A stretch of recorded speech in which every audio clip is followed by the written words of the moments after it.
Hello friends. तो हम कर रहे हैं नाइन्थ क्लास की फ़िज़िक्स को एस.सी. वर्मा की बुक से कंप्लीट।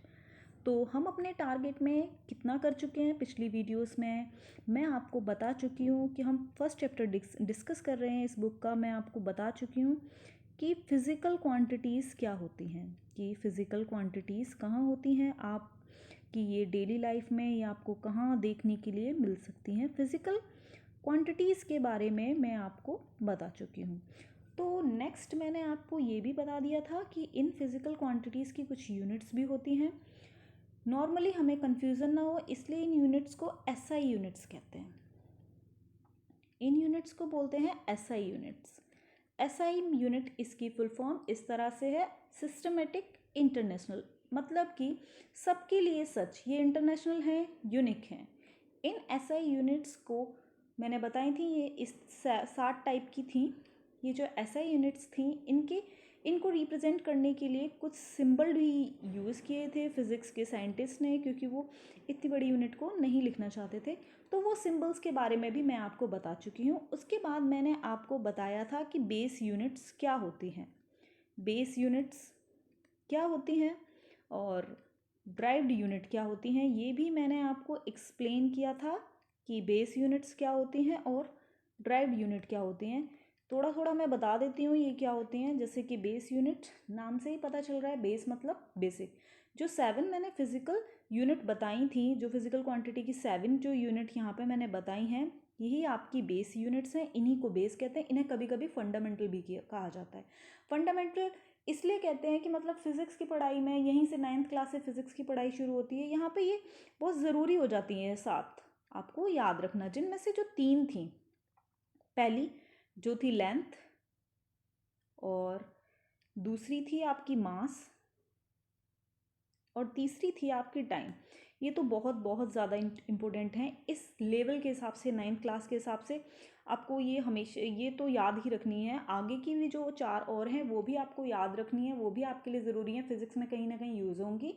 लेकिन फ़िलहाल के लिए आप इनको बहुत ज़्यादा फोकस कीजिए। तो फिर आते हैं ड्राइव्ड यूनिट्स पे। मैंने आपको ड्राइव्ड यूनिट्स के बारे में भी बताया था। जो हमारी बेसिक यूनिट्स होती हैं, कुछ यूनिट्स ऐसी होती हैं जिसे हम डायरेक्टली नहीं लिख सकते, मतलब जैसे लेंथ की है मीटर, और मास की किलोग्राम, और टाइम की सेकेंड। तो कुछ यूनिट्स ऐसी होती हैं जिन्हें हम डायरेक्टली नहीं लिख सकते, जैसे कि आपकी एरिया की यूनिट होगी। एरिया का नॉर्मली फॉर्मूला क्या होता है, लेंथ इंटू ब्रेथ, और लेंथ को मेज़र करते हैं मीटर में और ब्रेथ को भी मेज़र किया जाता है मीटर में। इस तरह से इसका फॉर्मूला हो जाता है आपका मीटर स्क्वायर। तो यहाँ पे 2 मीटर है, 2 मीटर यूज़ हुए हैं। और मीटर क्या है, मीटर तो है आपकी फंडामेंटल यूनिट। तो इस तरह से जब हमने यूनिट जो है ड्राइव करी है, किसकी हेल्प से, बेस यूनिट की हेल्प से हमने ये यूनिट ड्राइव करी है, इसलिए इसे ड्राइव्ड यूनिट कहेंगे। और ये हैं आपकी बेस यूनिट्स। और भी आप एग्जांपल दे सकते हैं, लाइक वॉल्यूम। वॉल्यूम का जो फॉर्मूला होता है वो length into breadth into height होता है। तो इस तरह से ये हो जाता है metre into metre into metre. तो यहाँ पे आ जाएगा आपका ये मीटर क्यूब, और ये भी एक ड्राइव्ड यूनिट है जो कि बेस यूनिट से बनाई गई है। इस तरह से हम बहुत सारी यूनिट्स हैं जिन्हें ड्राइव कर सकते हैं। और भी बहुत सारे एग्जाम्पल हैं, आप उन्हें कंसिडर कर लेते हैं, लेकिन फ़िलहाल के लिए हम आगे बढ़ते हैं। उसके बाद मैंने आपको बताया था कि स्टैंडर्ड प्रीफिक्सेस क्या होते हैं। स्टैंडर्ड प्रीफिक्सेस क्या होते हैं और उन्हें हम कैसे कहाँ यूज़ कर सकते हैं।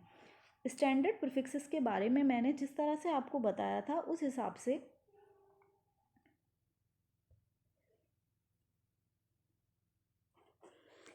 जैसा कि मैंने बताया था उसके हिसाब से जो आपके स्टैंडर्ड प्रीफिक्सेस थे, टोटल 16 बताए थे मैंने आपको।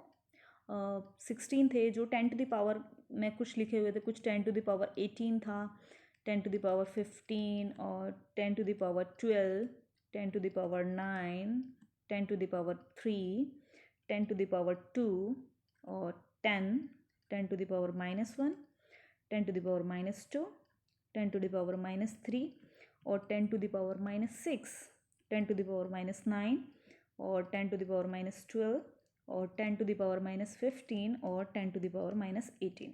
टोटल 16 थे। इन सब के मैंने नाम भी आपको बताए थे। जो इसमें ये पहला है इसे हम बोलते हैं एक्सा, जिसे ई से डिनोट करते हैं। सेकेंड जो है इसे बोलते हैं पेटा, जिसे हम कैपिटल पी से रिप्रेजेंट करते हैं 10⁻12। ये होता है टेरा, इसे कैपिटल टी से रिप्रेजेंट करते हैं 10⁻9। ये होता है गीगा, नॉर्मली इसका नाम तो आपने सुना होगा, इसे कैपिटल जी से रिप्रेजेंट करते हैं 10⁻3। ये बहुत ज़्यादा वेल नोन है, बहुत ज़्यादा यूज़ होने वाला है फिजिक्स में। ये होता है आपका 10⁻3। 10⁻3 जो था वो है आपका किलो। यहाँ पे एक मिसिंग हो गया है 10⁻6, जिसे कहते हैं मेगा, और ये कैपिटल एम से रिप्रेजेंट किया जाता है, जबकि किलो स्मॉल के से रिप्रेजेंट करते हैं 10⁻2।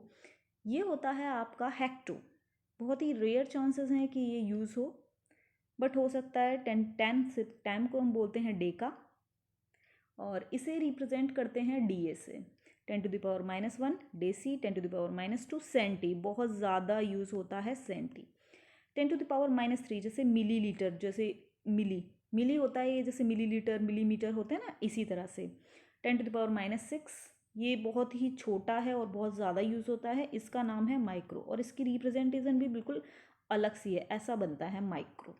10⁻9 ये होता है आपका नैनो, बहुत सुना होगा नैनो टेक्नोलॉजी के वगैरह के बारे में। वो 10⁻9 पे वर्क करती है, बहुत ही छोटा होता है 10⁻12। ये भी आपका यूज़ होगा, पिको इसे बोलते हैं, और 10⁻15 फेम्टो, और 10⁻18 एटो। इस तरह से स्टैंडर्ड प्रीफिक्सेस के बारे में तो मैं आपको बता चुकी थी। अब हम थोड़ा सा आगे बढ़ेंगे। अब हम आगे बढ़ते हैं और जानते हैं आगे हम क्या पढ़ेंगे। आगे जो हमारा टॉपिक है वो है नॉन एसआई यूनिट्स। ये नॉन एसआई यूनिट्स क्या होती हैं, और ये नाम है non SI units. SI units के बारे में तो आपने पढ़ा ही है। एसआई यूनिट्स क्या होती हैं? जो यूनिट्स एसआई नहीं होती हैं वही आपकी नॉन एसआई यूनिट्स होती हैं। नॉर्मली जो साइंटिफिक वर्क होता है, तो नॉर्मली जो साइंटिस्ट हैं वो एसआई यूनिट्स का यूज़ करते हैं, और उनके मल्टीपल्स का भी यूज़ कर सकते हैं। जैसे मीटर क्यूब है, इसमें 3 बार मीटर है ना, तो ये मीटर की 3 बार मल्टीप्लाई करने के बाद यूज़ हुआ है, इसलिए नॉर्मली जो होते हैं वो आपकी एसआई यूनिट्स से होती हैं। बट कुछ ऐसी नॉन एसआई यूनिट्स हैं जिन्हें यूज़ किया जाता है, कॉमनली आज भी यूज़ किया गया है। उन्हें आपको माइंड में रखना है और याद रखना है, क्योंकि मे भी हो सकता है कि इस तरह का कॉन्सेप्ट भी आपके लिए आ जाए, तो आप याद रखेंगे। जैसे कि इंच, बहुत बारी सुना होगा। 1 इंच में होते हैं 2.54 सेंटीमीटर। ये है आपका इंच और सेंटीमीटर का रिलेशन, कि 1 इंच में 2.54 सेंटीमीटर होते हैं। 1 फुट में आपके होते हैं 12 इंचेस। 1 फुट में आपके कितने होते हैं? 1 फुट में आपके 12 इंचेस होते हैं। जबकि एक यार्ड जो होता है, ये भी एक नॉन एसआई यूनिट्स है। 1 यार्ड में आपके होते हैं 3 फीट। और जबकि आपका 1 माइल से, मील वील सुना होगा, 1 मील चलना, 2 मील चलना, तो 1 माइल में होते हैं आपके 1760 यार्ड्स। तो ये है कुछ आपकी नॉन एसआई यूनिट्स जो काफ़ी ज़रूरी हैं याद रखना। जैसे सेंटीमीटर होगी, इंचेस हो गया, और फिट हो गया, और यार्ड्स हो गया। ये आपकी नॉन एसआई यूनिट्स हैं जो आपको कहीं पे भी यूज़ हो जाती हैं, कॉमनली बहुत यूज़ होती हैं। आगे हम थोड़ा सा और यूज़ करते हैं। जैसे कि एक और यूनिट है नॉन एसआई जो बहुत ज़्यादा ज़रूरी है और फिज़िक्स में बहुत ज़्यादा यूज़ होगी, वो है एनर्जी की यूनिट। जैसे कि नॉर्मली हम जानते हैं कि एनर्जी की जो यूनिट होती है, एसआई यूनिट्स, एनर्जी की जो एसआई यूनिट होती है वो तो आपकी होती है जूल, जिसे कैपिटल जी से रिप्रेजेंट करते हैं। बट क्या होता है, ये जूल होती है, बट एक और नॉन एसआई यूनिट है जो बहुत ज़्यादा फेमस है और नॉर्मली आपने सुनी भी होगी, कैलोरी। एनर्जी की एक और यूनिट है कैलोरी। तो यहाँ आपको एसआई यूनिट्स तो है आपकी जूल, जबकि नॉन एसआई यूनिट्स है कैलोरी। तो यहाँ पे आपको रिलेशन, जैसे कि आपने ये सब का रिलेशन याद रखा है ना, कि कितने इंच में कितने सेंटीमीटर है, कितने फुट में कितने इंच है, कितने यार्ड में कितने फीट है, उसी तरह से आपको यहाँ पे कितने कितने एनर्जी और कैलोरी, मतलब जूल और कैलोरी में आपको रिलेशन याद रखना पड़ेगा। तो आप हमेशा याद रखोगे जो 1 कैलोरी होती है उसमें 4.186 जूल होते हैं। 1 कैलोरी में 4.186 जूल होते हैं। ये बात आपको हमेशा ही याद रखनी है, बहुत ज़्यादा यूज़ होने वाली है। नेक्स्ट जो आपका टॉपिक है वो है हमारा अनसर्टेनिटी। इन मेजरमेंट्स। हम पढ़ क्या रहे हैं, हम पढ़ रहे हैं मेजरमेंट्स।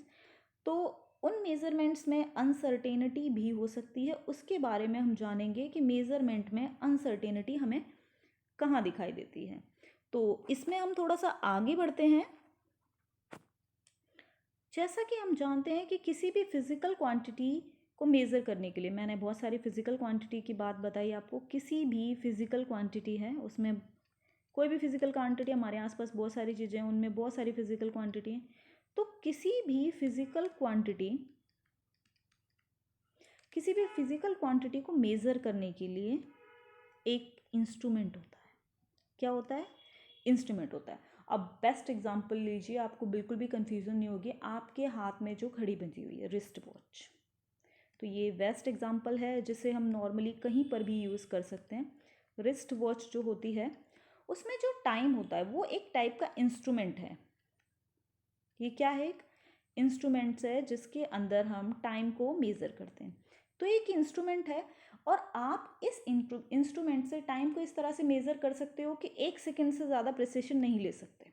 जैसे कि आपकी घड़ी में इस वक्त टाइम हो रहा है, मतलब सेकंड्स भी दिखाई देते हैं क्योंकि डिजिटल होती हैं रिस्ट वॉचेस, कुछ डिजिटल भी आती हैं। अब ये 15 सेकेंड दिखाई दे रहा है, ठीक है, और कुछ 1 सेकेंड बाद ये 16 होगा। तो यहाँ पे 15 और 16 के बीच में 1 सेकेंड तो हुई ना। इस 1 सेकेंड में जो टाइम था, क्या वो इस रिस्ट वॉच से दिखाई देता है? नहीं दिखाई देता। इसलिए हम कहते हैं कि जो रिस्ट वॉच है उसमें आप 1 सेकेंड को 1 सेकेंड से ज़्यादा एक्यूरेसी से मेज़र नहीं कर सकते। नॉर्मली 1 सेकेंड के बीच का टाइम इंटरवल हम मेज़र नहीं कर सकते। हाँ, इसे 15 या 16 सेकेंड कह सकते हैं, 15 सेकेंड कह सकते हैं। जैसे कि अगर 15.5 सेकेंड भी हो रहे होंगे तो आप इसे 16 बोल दोगे, आप इसे 15 भी बोल सकते हो। लेकिन क्या इसे आप 15.5 ऐसा लिखा हुआ दिखाई देता है कहीं? नहीं होता ना। तो उसी तरह से है, इसे हम मेज़र नहीं कर सकते। जिसे हम मेज़र नहीं कर पा रहे हैं वही है आपकी अनसर्टेनिटी। ये 15.5 है, 15.6 भी हो सकता है, 15.7 भी हो सकता है, कुछ भी टाइम इंटरवल हो सकता है जिसे हम मेज़र नहीं कर सकते। तो नॉर्मली जो क्या हम थोड़ा सा, चलो हम थोड़ा सा अंदाज़ा लगाते हैं कि हम इसे किस तरह से लिखेंगे। नॉर्मली यहाँ पर जो एक्चुअल वैल्यू का कुछ अंदाज़ा इस तरह से लगा सकते हैं। हम इसे ऐसे लिख सकते हैं जैसे कुछ मतलब कोई इंटरवल है, टाइम इंटरवल 15 और 16 के बीच का, उसे आप ये लिख सकते हैं 15.0 प्लस माइनस 0.5 ये सेकेंड। क्योंकि ये एक ऐसा इंटरवल है जो इन दोनों के बीच में आएगा। यहाँ पर ये जो प्लस माइनस 0.5 सेकेंड है, इसी को बोलते हैं अनसर्टेनिटी इन मेजरमेंट्स। हाँ, तो अब हमारा अनसर्टेनिटी इन मेजरमेंट तो कंप्लीटली डिस्कस हो ही गया है। इसके बारे में और ज़्यादा डिस्कस याद रखने की आपको ज़रूरत नहीं है। आपको बस ये याद रखना है कि कोई भी ऐसा इंस्ट्रूमेंट नहीं है जो कंप्लीटली अपनी वैल्यू को डिस्क्राइब कर सके, बता सके। उसमें कुछ ना कुछ अनसर्टेनिटी ज़रूर होगी, कुछ ना कुछ अनसर्टेनिटी कंपलसरी है। कोई भी ऐसा इंस्ट्रूमेंट नहीं है जो एक्यूरेसी के साथ आंसर दे सकता है। तो जो नेक्स्ट चैप्टर है, नेक्स्ट टॉपिक हम आगे डिस्कस करेंगे वो है आपका algebra of units. Algebra of units मतलब कि यूनिट्स, जैसे कि नॉर्मली अलजेब्रा ऑफ यूनिट्स मतलब यूनिट्स का जोड़ घटा ये सब। तो नॉर्मली क्या है, मल्टीप्लिकेशन और डिवीज़न, जो कि आप जानते हो कि मल्टीप्लिकेशन और डिवीज़न जो, जैसा कि हम जानते हैं छोटी क्लासेस से पढ़ते आ रहे हैं, बिल्कुल सेम ऐसा ही मल्टीप्लिकेशन और डिवीज़न यूनिट्स के लिए भी यूज़ होता है। किसके लिए यूज़ होता है? यूनिट्स के लिए भी यूज़ होता है। नॉर्मल मल्टीप्लिकेशन जैसे हम करते हैं वैसा ही डिवीज़न। एक एग्जांपल लेके मैं आपको ये बात क्लियर कर देती हूँ कि आप किस तरह से इसे बता सकते हो। जैसे कि 1 मीटर क्यूब है, इसको आप क्या लिखोगे? ऐसे लिख सकते हैं 1 मीटर इसकी होल क्यूब। देन अब हम इसे लिख सकते हैं 1 मीटर में कितने सेंटीमीटर होते हैं? 100 सेंटीमीटर, तो इसे हम 100 लिख सकते हैं, इसकी पावर 3। अब ये 3 है पावर, तो हम इसे 3 बार लिख सकते हैं ना, 100 सेंटीमीटर,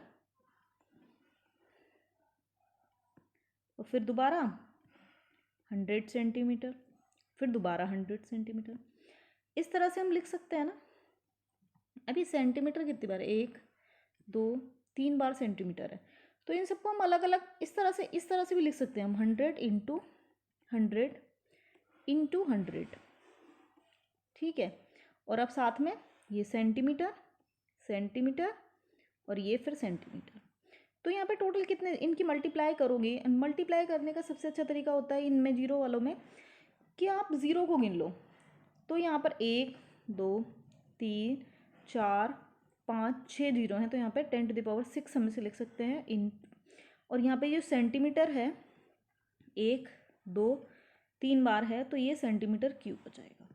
तो नॉर्मली जो मल्टीप्लिकेशन है, जैसे कि नॉर्मल मल्टीप्लिकेशन होती है, बिल्कुल सेम ऐसी ही मल्टीप्लिकेशन यूनिट्स के लिए भी यूज़ होती है। देखिए हमने metre metre centimetre centimetre centimetre को सेंटीमीटर के पहले भी मैंने आपको जब वॉल्यूम का फॉर्मूला बताया था तो metre into metre into metre metre क्यों लिखा था ना, वहाँ से भी आप ये बात क्लियर कर सकते हैं कि यूनिट्स के लिए नॉर्मल अलजेब्रा यूज़ होती है।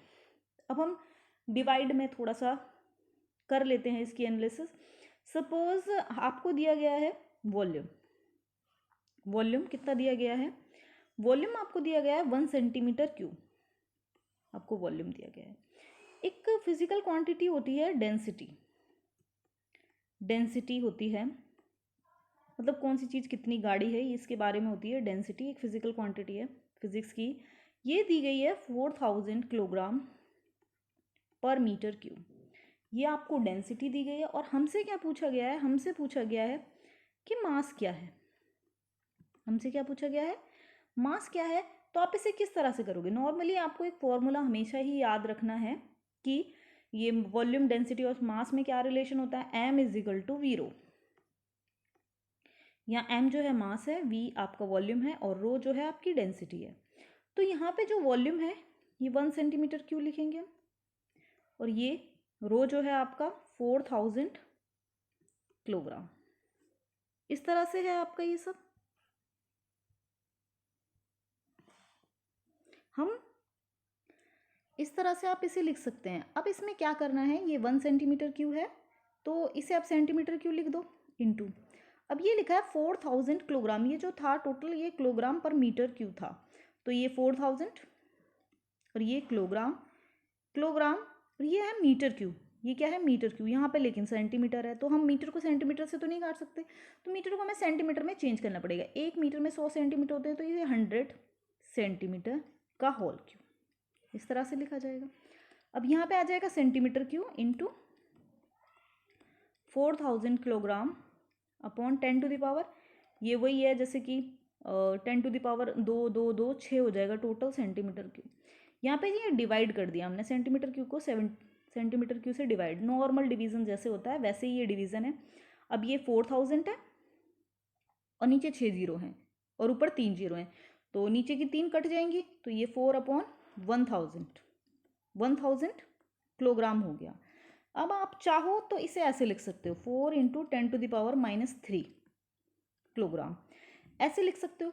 लेकिन एक और तरीका है, अगर सिर्फ आप पॉइंट में लिखना चाहते हो, जैसे कि ये 4 है और नीचे हैं 3 जीरो, आपको याद होगा कि हम पॉइंट उड़ाते हैं तो नीचे बढ़ाते हैं, अगर पॉइंट ऊपर से उड़ाते हैं तो नीचे उतने ही जीरो बढ़ाते हैं गिनती गिनकर। लेकिन अगर हम पॉइंट लिख रहे हैं, जैसे कि अब नीचे क्या है 3 जीरो है, हमें पॉइंट बनाना है, तो कम से कम ऊपर 3 डिजिट होने चाहिए, मतलब 4 0 0, ये हो गई 1 2 3 जीरो हो गई, यहाँ पे हम पॉइंट लगा सकते हैं। तो हम ये इस तरह से आप लिख सकते हो इसको 4 इंटू 10 टू द पावर -3 को 0.004 किलोग्राम। अब कुछ सॉल्व प्रॉब्लम है, यहाँ तक ये जो चैप्टर है हमारा आज का मेजरमेंट चैप्टर तो आपका कंप्लीट हो चुका है।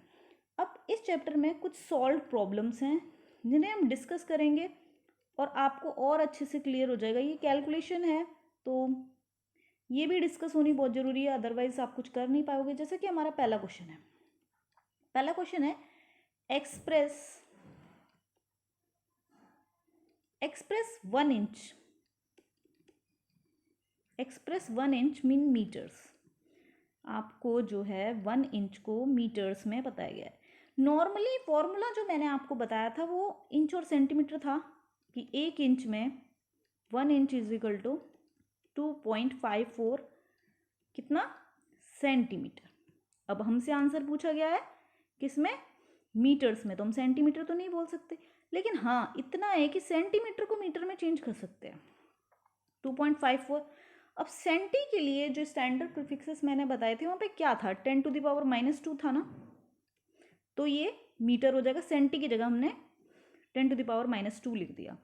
इसका मतलब होता है नीचे 2 जीरो होना, 2.54 डिवाइडेड बाय 100।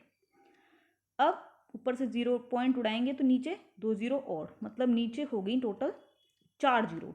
तो 4, 5, 2, अभी तो 3 ही अक्षर हुए, ये चौथा अक्षर, फिर आ गया पॉइंट। इसे आप इस तरह से मीटर में लिख सकते हैं। अब हम कर लेते हैं अपना दूसरी प्रॉब्लम। जो हमारा सेकंड क्वेश्चन है उसका स्टेटमेंट देखिए क्या है कि if L is equal to 0.90 metre, आपको L लेंथ दी गई है, L माने लेंथ दी गई है 0.90 मीटर की। G, यहाँ पे जो स्मॉल g है इसको बोलते हैं, ये भी एक फिजिकल क्वांटिटी है, इसे हम बोलते हैं ग्रेविटेशनल एक्सेलरेशन। तो ये दिया गया है आपका 10 मीटर पर सेकेंड स्क्वायर। आपसे पूछा गया है अंडर रूट L अपॉन जी की वैल्यू के अंडर रूट L अपॉन जी क्या होगा। तो हम इसे निकालते हैं, कैसे निकालेंगे? ये है अंडर रूट L अपॉन जी, तो बिल्कुल सेम हमें जैसी वैल्यू दी गई है उसी तरह से लिखेंगे। L की वैल्यू 0.90 मीटर डिवाइडेड बाय जी की वैल्यू 10 मीटर पर सेकेंड स्क्वायर। तो ये मीटर तो मीटर से कैंसिल हो गया और नीचे एक जीरो, मतलब ये जीरो लगाना ना लगाना एक ही बराबर है। आप इसे ऐसे लिख सकते हो, एक जीरो है ना, तो कम से कम एक जीरो है तो पॉइंट में आपका इस तरह से होना चाहिए, पॉइंट एक नीचे जीरो है तो जब ये ऊपर जाएगा तो ये हो जाएगा 0.09, इस तरह से हो जाएगा। और ये सेकेंड स्क्वायर जो कि थर्ड पोजीशन पे, जैसे मीटर अपॉन सेकेंड स्क्वायर, पहली दूसरी तीसरी, मतलब ये फोर्थ पोजीशन पर है। फोर्थ पोजीशन है, जैसे ये कुछ और होता है न्यूमरेटर, जैसे कि ऊपर है ये न्यूमरेटर वाली जगह होती है और ये डिनोमिनेटर वाली जगह होती है। न्यूमरेटर में x अपॉन वाई और यहाँ पे है a अपॉन बी, तो इस तरह से होता है। तो हम क्या करते हैं, x अपॉन वाई इंटू नीचे वाला जो क्वांटिटी है इसको कर देते हैं उल्टा, b अपॉन a। तो इस तरह से एक्स बी अपॉन वाई ए हो जाता है। मतलब कि जो ये चौथी क्वांटिटी है, चौथे नंबर पे जो क्वांटिटी है ये सबसे ऊपर आ जाती है, यहीं पर ये सेकेंड स्क्वायर भी ऊपर आ जाए। अब यहाँ पे आप साफ साफ देखिए कि 0.03 की मल्टीप्लाई 0.3 नहीं 0.3 की मल्टीप्लाई जब 0.3 से होती है तो क्या आता है, 0.09 आता है। ठीक है, तो यहाँ पर हम वर्गमूल बना लेते हैं, स्क्वायर रूट बना लेते हैं इनका, मतलब इसे हम 0.09 को लिख सकते हैं 0.3 इंटू 0.3 लिख सकते हैं ना, और ये सेकेंड स्क्वायर है। अब यहाँ पे जोड़ा बन जाता है, देखो ये एक जोड़ा तो ये रहा और एक ये जब बाहर जाएंगे ना अंडर रूट के, जब बाहर जाते हैं तो ये अकेले हो जाते हैं। 0.3 यहाँ पे 2 है तो ये बाहर जाने के बाद 1 दिखाई देगा, जब सेकेंड स्क्वायर यहाँ पे 2 है तो बाहर जाने के बाद 1। तो इस तरह से अंडर रूट L अपॉन जी की वैल्यू आ गई आपकी 0.3 सेकेंड। आंसर आपका हो गया। अब हम इस चैप्टर का जो एक लास्ट प्रॉब्लम है, तीसरी प्रॉब्लम, उसे भी डिस्कस कर लेते हैं। उसमें क्या है question, the amount of energy needed to melt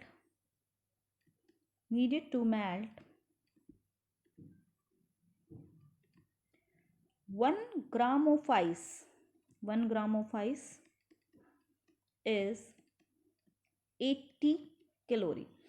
आपको क्या है, एनर्जी दी गई है 1 ग्राम आइस को पिघलाने के लिए, और आपसे पूछा जा रहा है how many joules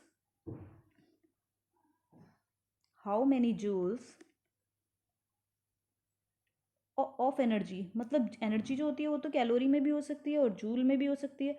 how many joules of energy will be needed to melt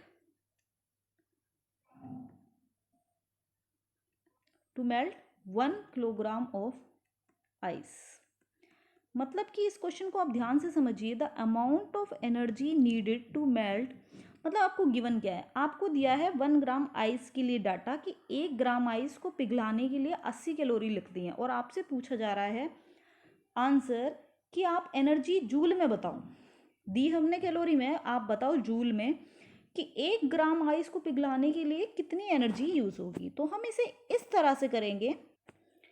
यहाँ हम सबसे पहले क्वेश्चन को ही ध्यान से देख लेते हैं। हमें 1 ग्राम के लिए डाटा दिया गया है और पूछा गया है 1 किलोग्राम के लिए। तो पहले क्या करते हैं, 1 ग्राम आइस के लिए को पिघलाने के लिए एनर्जी लगाती है हमारी 80 कैलोरी। ठीक है, तो 1 किलोग्राम के लिए कितनी लगेगी। अब ये है ग्राम के लिए किलोग्राम। अब आपको ग्राम और किलोग्राम का रिलेशन देखना पड़ेगा क्या होता है। तो 1 किलोग्राम में 1000 ग्राम होते हैं। कितने होते हैं, 1000 ग्राम होते हैं।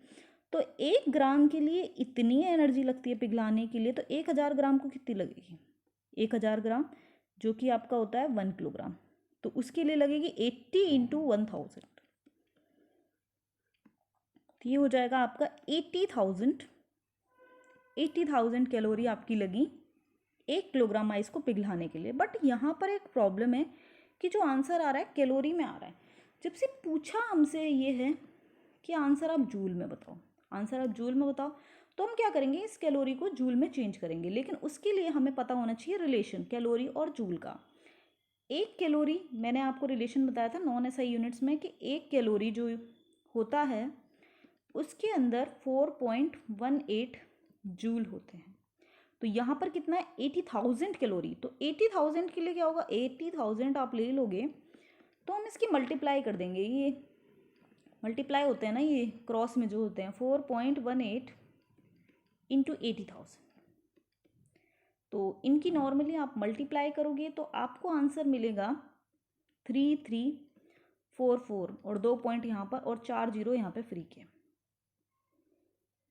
ठीक है, अब ये थोड़ा सा देखने में अच्छा नहीं लग रहा है ना, तो आप इसे 4 जीरो को तो 10⁴ लिख सकते हो, लेकिन आप इसे 33.44 इंटू 10⁴ लिख सकते हो। इस तरह से ये आपका कैलोरी में कन्वर्ट हो गया। नेक्स्ट हम चैप्टर जो 2 है, एस.सी. वर्मा का जो चैप्टर 2 है मोशन, उसकी बेसिक्स को समझेंगे नेक्स्ट वीडियो में और उसके बारे में डिस्कस करेंगे कि मोशन कहाँ है, कैसा है। जैसे जिस तरह से हमने ये फर्स्ट चैप्टर को कंप्लीट किया है उसी तरह से हम सेकंड चैप्टर को भी कंप्लीट करेंगे। Thank you.